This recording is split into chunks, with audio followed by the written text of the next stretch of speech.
मेरी आँख आज ज़रा समय से पहले ही खुल गई। वैसे तो मैं सुबह 8 बजे ही उठती हूँ, लेकिन आज मैं लगभग 7 बजे ही उठ गई। मेरी आँख जिसके रोने से खुली थी वह किसी और की नहीं बल्कि मेरी माँ के रोने की आवाज़ थी। मैं एकदम से बेड से उठी और माँ की तरफ बढ़ी। माँ लगातार रोती जा रही थी। मेरे मन में कई तरह के सवाल उठने लगे। मैं माँ के पास गई और पूछा, माँ क्या हुआ, क्यों इस तरह से रोए जा रही हो। माँ ने मेरी तरफ आंसू भरी आंखों से देखा और बोली, बेटा सब उजड़ गया, कुछ नहीं बचा। मैं एकदम हैरान हो गई कि माँ कैसी बातें कर रही है।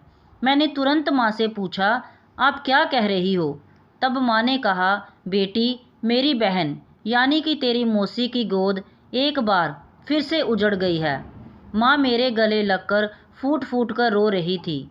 ये आज पहली बार नहीं हुआ था कि मौसी का बच्चा इस दुनिया में आने से पहले ही भगवान को प्यारा हो गया था, जबकि ये तीसरी बार हो रहा था। मेरी मौसी एक जवान और अच्छी सेहत वाली औरत थी, लेकिन भगवान ने उनकी किस्मत में एक दुख लिख दिया था। वो ये था कि वह 9 महीने तक बच्चा अपनी कोख में पालने के बाद उसको पैदाइश के समय ही खो देती थीं। मेरी बड़ी ख्वाहिश थी कि मेरी मौसी के घर बच्चा पैदा हो, क्योंकि मैं भी अपने माँ बाप की इकलौती बेटी थी। इसलिए मेरे दिल में ये तमन्ना बहुत ज़्यादा थी। मगर भगवान ने ना जाने मौसी की किस्मत में क्या लिख कर रखा था। मौसी के लिए हर कोई हमदर्दी जताता।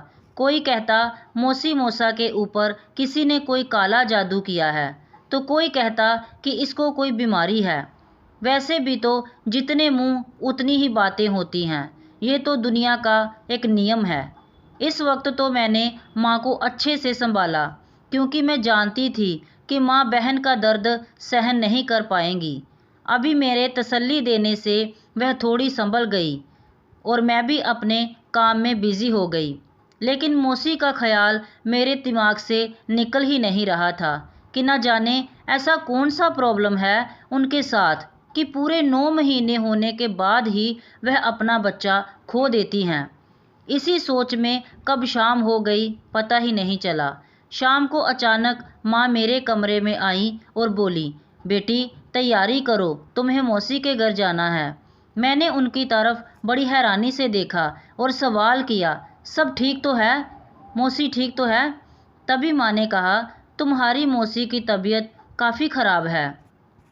अगर तुम उसके साथ रहोगी उसे थोड़ी तसल्ली हो जाएगी और उसका दिल भी लगा रहेगा। माँ की इस बात से मुझे कोई एतराज़ नहीं था, वह ठीक ही तो कह रही थी। मैं खुशी खुशी मौसी के घर जाने के लिए रवाना हो गई। जैसे ही हम वहाँ पहुँचे, मौसी हमें देखकर बहुत खुश हुई, लेकिन मौसी की आंखों में अपने बच्चे की जुदाई का दुख छुपा हुआ था। माँ और मौसी एक दूसरे को गले लगाने के बाद माँ बोली, कुछ दिन तक प्रीति यहीं रहेगी तुम्हारे साथ और तुम्हारा ख्याल रखेगी। इस बात पर मौसी बहुत खुश हो गई। वह मुझे खुशी खुशी रखने के लिए तैयार हो गई। माँ ने दोपहर का खाना वहीं खाया और दोपहर के बाद अपने घर वापस चली गई। माँ के जाने के बाद मौसी ने मुझे बहुत प्यार किया और ढेर सारा आशीर्वाद भी दिया। अब मैं उनके घर रहकर उनका अच्छे से ख्याल रख रही थी। मैं उनके लिए खाना बनाती, घर की सफाई करती, उन्हें वक्त पर दवा देती। इस तरह से मैं उनकी हर तरह से फिक्र और सेवा कर रही थी। वक्त यूं ही हंसी खुशी गुजर रहा था। मैं वापस जाना तो जैसे भूल ही गई थी। मेरा मौसी के साथ बहुत दिल लग गया था। एक दिन अचानक मौसी की तबीयत बहुत ख़राब हो गई और वह बेहोश हो गई। मैं उस वक्त किचन में काम कर रही थी। मैं घबरा गई, फ़ौरन मौसी के पास गई और उन्हें संभालने की कोशिश की। मुझे डर लग रहा था कि कहीं मौसी को बड़ी तकलीफ़ ना हुई हो। मैं चिंता से भरी आवाज़ में उनसे पूछने लगी कि मौसी क्या हुआ, आप यूं अचानक कैसे बेहोश हो गई। जैसे ही मैंने ये मौसी से पूछा तो उनकी आंखें भर आईं और मेरी तरफ प्यार भरी नज़रों से देखने लगी और बोली, बेटी चिंता की कोई बात नहीं है, मैं फिर से माँ बनने वाली हूँ। उनकी ये बात सुनकर मेरे चेहरे पर एकदम मुस्कुराहट फैल गई। मैं बेहद खुश हो गई थी। मैंने दिल ही दिल में फैसला कर लिया था कि मैं अपनी मौसी का अच्छे से ख्याल रखूंगी और अब की बार ऐसी कोई गलती नहीं होगी जिसकी वजह से मौसी को किसी तरह की परेशानी का सामना करना पड़े। मैंने थोड़ी देर बाद अपनी माँ को फ़ोन मिलाया और उन्हें मौसी के दोबारा माँ बनने की खबर सुनाई। माँ इस बात पर बहुत खुश हुई और मौसी को आशीर्वाद देने के साथ साथ उनका ख्याल किस तरह से रखना है इस बारे में मुझे भी सलाह देने लगी। मैंने माँ की बातों को अच्छे से समझ लिया था।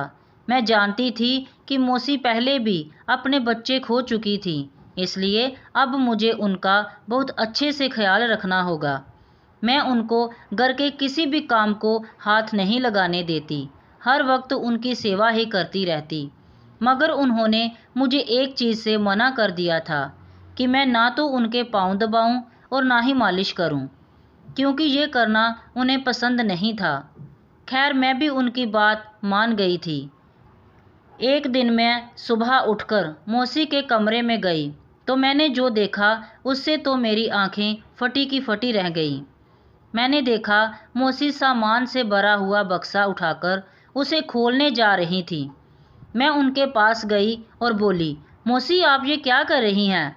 तब उन्होंने बड़े ही आराम से जवाब दिया, बेटा तुम्हारे मौसा जी 2-3 दिन के लिए घर आने वाले हैं, उनके सर्दियों के कपड़े निकाल रही हूँ। तब मैंने उन्हें रोकते हुए कहा, लेकिन आपको वज़न उठाने के लिए मना किया गया है, तो फिर क्यों इतना भारी सामान उठा रही हैं? मेरी बात पर मौसी मुस्कुराई और बोली, वज़न उठाने से कोई फ़र्क नहीं पड़ता बेटा, तुम इतनी फ़िक्र मत किया करो। ये उनकी बात मुझे कुछ अटपटी सी लगी। मैं इस बात को पूरी तरह से जानती थी कि वज़न उठाना एक प्रेग्नेंट औरत के लिए सही नहीं होता, और मौसी इतनी बार अपना बच्चा खोने के बावजूद भी क्यों नहीं समझ रही हैं। मैंने उस वक्त उन्हें कुछ भी कहना ठीक नहीं समझा, क्योंकि मेरी बातों को बच्चों वाली बातें ही समझा जाता। अगले दिन मौसा जी घर आ गए। वह अपने अस्पताल के जॉब की वजह से अस्पताल के क्वार्टर में ही रहा करते थे। क्योंकि वह हॉस्पिटल घर से थोड़ा दूर पड़ता था, इसलिए रोज़ का आना जाना थोड़ा मुश्किल होता था। लेकिन जब शनिवार और रविवार की छुट्टी होती थी तब वह घर आ जाया करते थे। खैर मौसा 2 दिन रहकर वापस चले गए। जब तक मौसा जी घर में थे तब मैं ज़्यादा वक्त अपने कमरे में ही गुजार लेती थी, लेकिन अब एक बार फिर से मैं पहले की तरह बाहर निकल आई थी और पूरा घर संभालने लगी। मैं जानती थी कि मौसी को मालिश कराना हरगिज़ पसंद नहीं है और इसलिए वह मुझसे भी मालिश नहीं करवाती थी।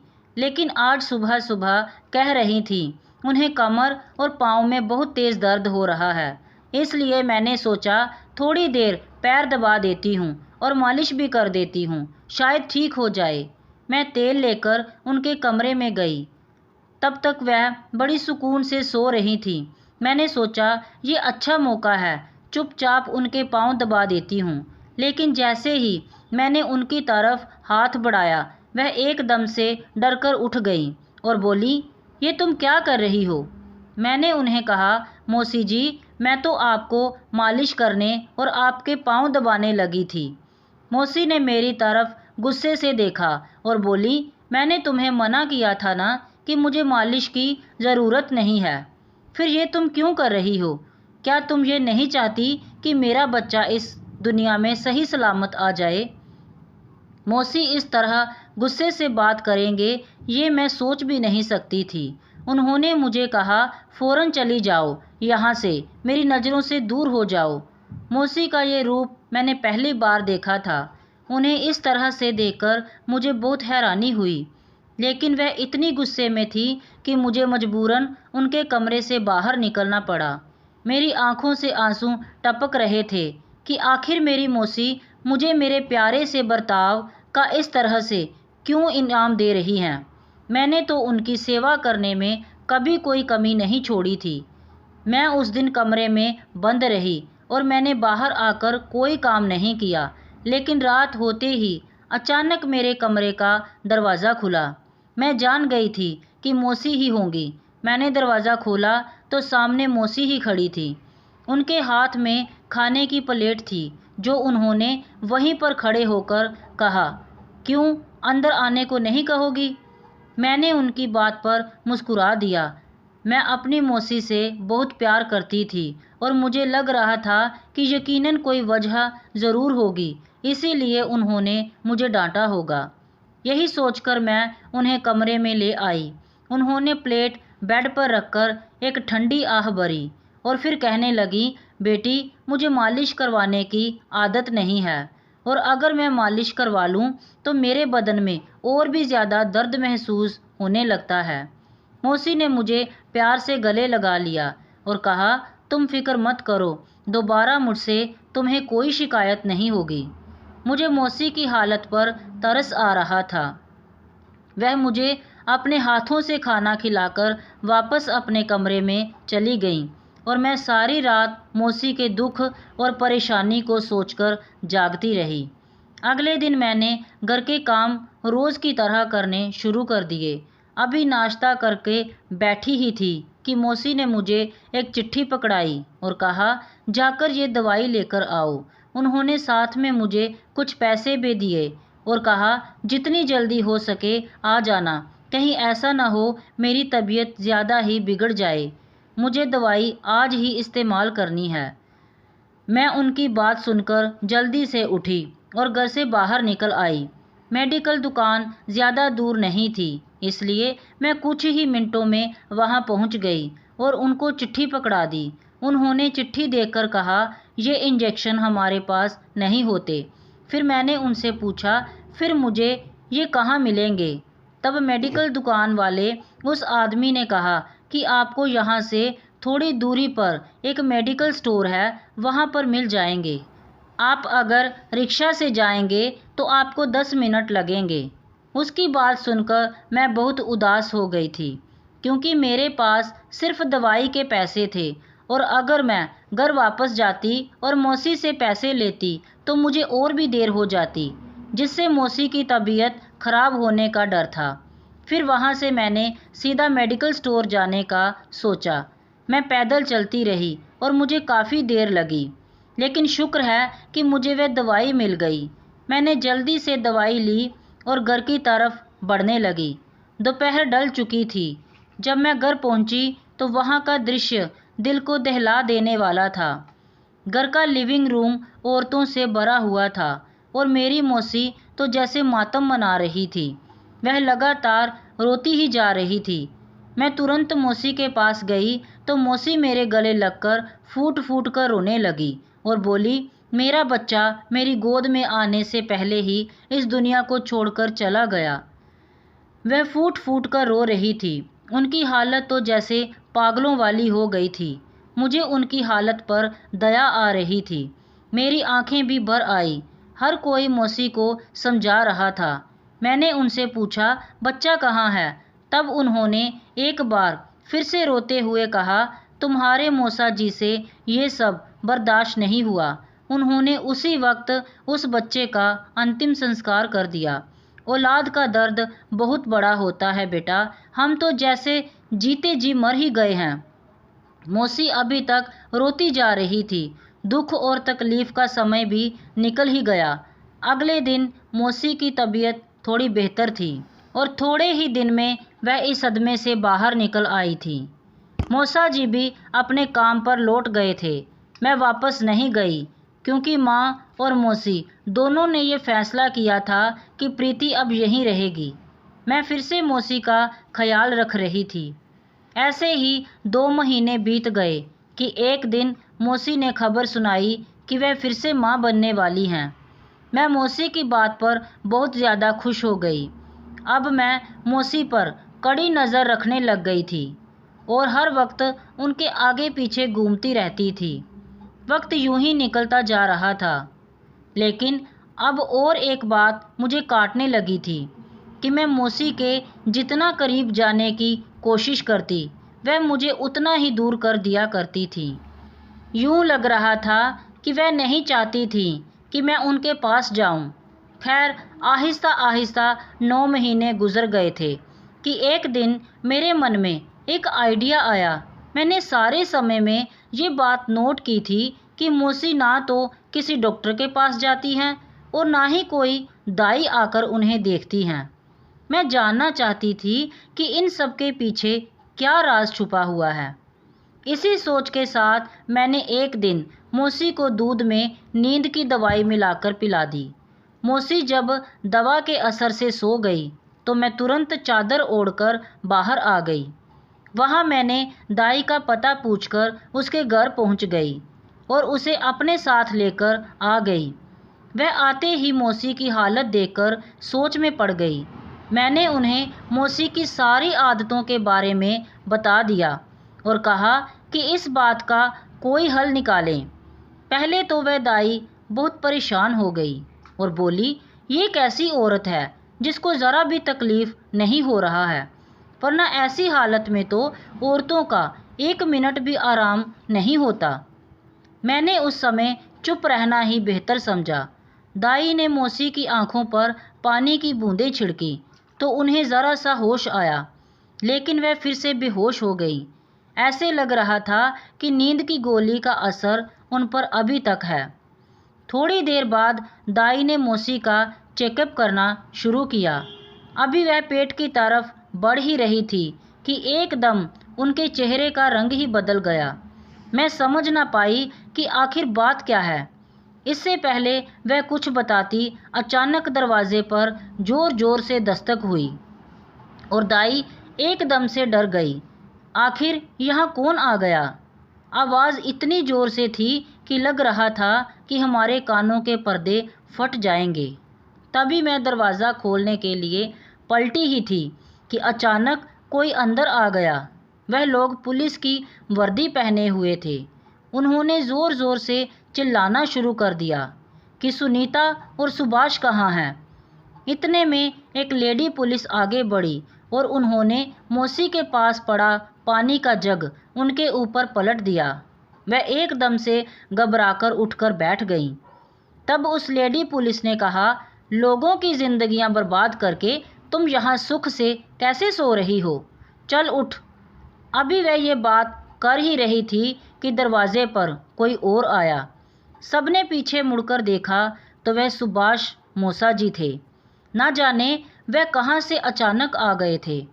पुलिस ने उन्हें हथकड़ी पहना दी और मौसी को भी उनके साथ पकड़कर ले गई। मैं और दाई हक्का बक्का होकर ये सब देखते रह गए। मैंने तुरंत माँ को फ़ोन किया। माँ आकर मुझे घर ले गई। मैं टेंशन में थी कि न जाने ये सब क्या हो रहा है। घर जाकर भी मैं 1-2 दिन वही सब सोचती रही। मुझे यूँ लग रहा था कि मौसी के साथ ये सब मेरी वजह से हो रहा है। मैं काफ़ी देर तक सोचती रही, लेकिन मुझे अपनी किसी भी सवाल का जवाब ना मिला। माँ भी बहुत परेशान थी। शायद वह हकीकत जानती थी।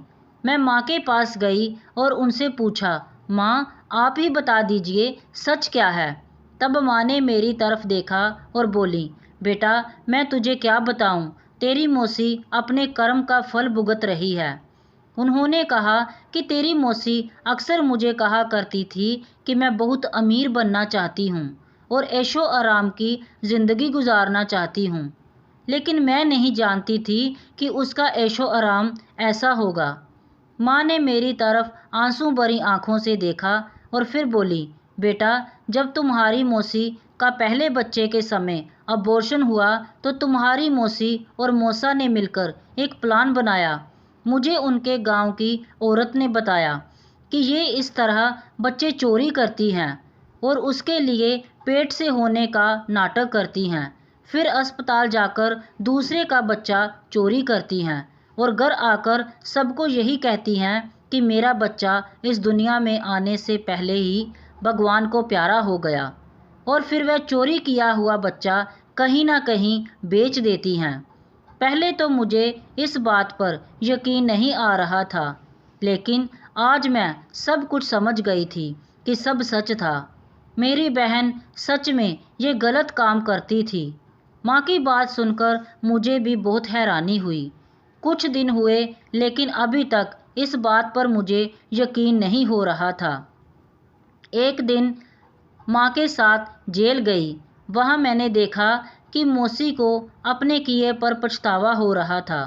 मुझे देखते ही वह बोली, मेरी बेटी मुझे माफ़ कर दो। उनके चेहरे से साफ झलक रहा था कि वह अपने किए पर बहुत शर्मिंदा हैं। उन्होंने मेरी माँ से भी कहा, मैंने बहुत गुनाह किए हैं। मैंने कितने माँ बाप को उनके बच्चों से दूर किया है। शायद मुझे भगवान कभी माफ़ ना करे, लेकिन तुम मुझे माफ़ कर देना। उनकी आंखों से आंसू टपक रहे थे, लेकिन अब मैं या कोई भी कुछ नहीं कर सकता था क्योंकि उनका जुर्म साबित हो चुका था। मैंने असहाय नज़रों से उनकी तरफ देखा और हम दोनों वहाँ से निकल आए। मौसी ने खुद अपना जुर्म कबूल कर लिया था। मौसी और मौसा को सज़ा हुई और उनका घर हमेशा हमेशा के लिए बंद कर दिया गया। मेरे दिल के अंदर अपने मौसेरे भाई या बहन के साथ खेलने की चाहत वहीं दम तोड़ चुकी थी, लेकिन मुझे अपने तमाम सवालों का जवाब मिल गया था, जिसमें सबसे पहले सवाल उठा कि आखिर मौसी को संतान क्यों नहीं हो रही थी। जब इंसान दूसरों के साथ बुरा करता है तो भगवान उसके साथ कैसे अच्छा कर सकता है। ये उनका इस जन्म के कर्म का फल था जो उन्हें इस जन्म में ही मिल गया था। भगवान हर एक इंसान को ऐसे गुनाहों से दूर रखें। दोस्तों, आपको ये कहानी कैसी लगी कमेंट बॉक्स में ज़रूर बताएं। कहानी को लाइक शेयर और अगर चैनल पर नए हैं तो सब्सक्राइब करना ना भूलें। धन्यवाद।